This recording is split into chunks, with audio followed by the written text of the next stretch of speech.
There is one piece of gear I knew the moment I picked it up would ruin me forever. And without further delay, it is this. I didn't actually.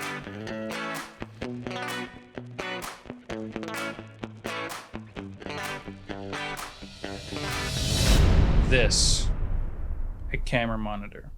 See, I was always someone who used old camcorders, and when I got the GH4, I was blown away by the screen, how bright it was compared to some of those old cameras. And later on, when I got the GH5, I was like, that's it. They did it. It's a perfect screen. But of course it wasn't. I mean, a few years on, and it's not even that big, bright, or even super color accurate out of the box, which is kind of weird.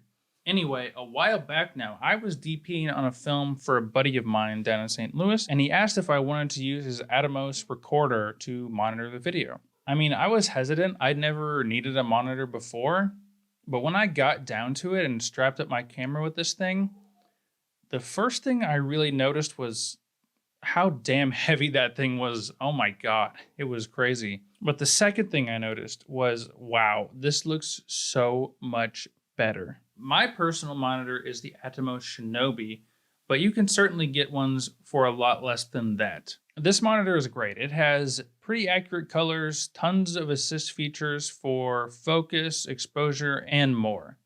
And the Shinobi, without the recorder part of the other Atomos things, is super, super light, and the battery lasts forever. I have two, but I don't even think I've ever really needed the second one. I also kind of find it's great for framing up your shot. I mean, seeing your film or your commercial or whatever on a larger screen can help you make certain framing decisions. I noticed I had a tendency to frame everything really tight, and once I had that bigger screen, I realized I was doing that and was able to reframe my images to play better on a screen that was a little closer to what this would be showed on in the future.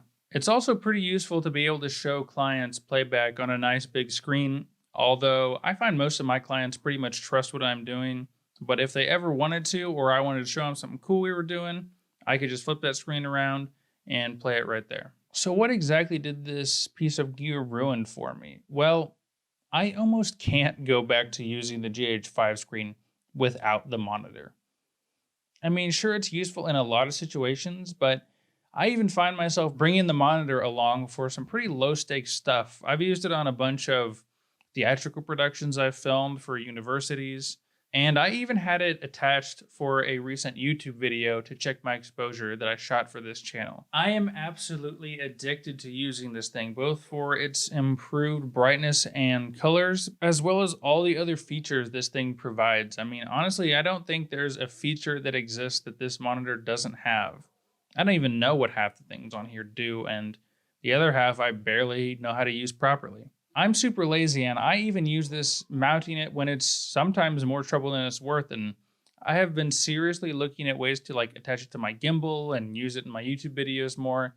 It's kind of a mess. So yeah, despite the title of this video, I really do highly recommend most people go out and take a look at some monitors, see about getting one that would be right for you.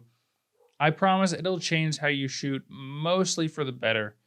I mean, you don't need this particular monitor or brand of monitors. If you want just a nice screen, there's tons of third-party stuff and knockoffs and whatever. Just be warned though, really, once you use a monitor, it is really hard to go back.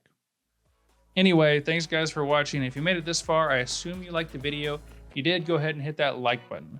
While you're down there, drop me a comment. What monitors are you using? Are you using monitors? And what are you guys looking at if you are thinking of buying one? Personally, I just bought the Shinobi because if I was gonna get something, I wanted to get the best I could afford within reason. Also, if you like this video and you wanna see more videos on filmmaking gear, lens reviews, and comparisons, I would absolutely consider subscribing to get notified when my new videos go live. And once again, thank you guys for watching.